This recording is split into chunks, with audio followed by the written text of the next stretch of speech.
collecting my daughter-in-law's coat at the dry cleaning. The proprietor, an old friend, drew me near. Hushed. Grab your grandchildren and go. Can you imagine a betrayal so deep? So gut-wrenching, it makes you question everything you thought you knew about love and family. Because I lived it. The day I found a small, innocuous plastic bag in my daughter-in-law's coat, my entire world, and the future of my innocent grandchildren, was ripped apart, exposing a darkness I never could have imagined.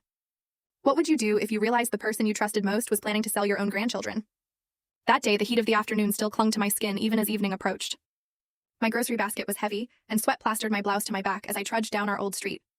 The peeling paint on the walls here tells a story of years gone by, just like the faded wooden signs swaying outside Arthur's dry cleaning.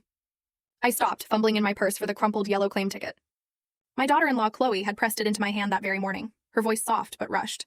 "Mom, please pick up the wool coat from Arthur's. I have meetings all day." I'd nodded without a second thought. Just another errand. Like so many I always did for my children. Stepping inside, the familiar mix of fabric softener and steam hit me.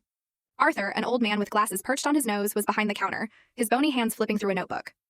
I handed him the ticket. He just glanced at it, gave a silent nod, and disappeared into the back storeroom. That was odd. Usually he'd send his young assistant.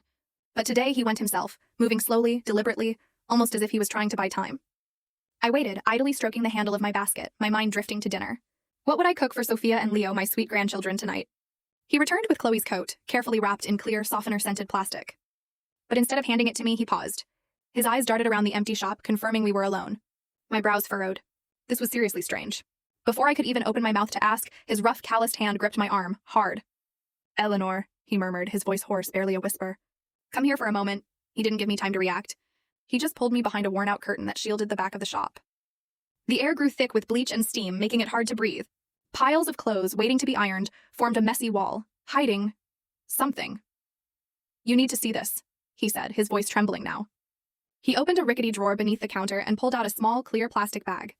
It was just big enough to make my heart stop. Inside was a bank transfer receipt stamped in red, with a figure so enormous I had to stare at it several times, certain I was mistaken. Millions of dollars. Who keeps something like that in a coat pocket? But that wasn't the worst part. Next to the paper was a photograph, the innocent faces of Sophia and...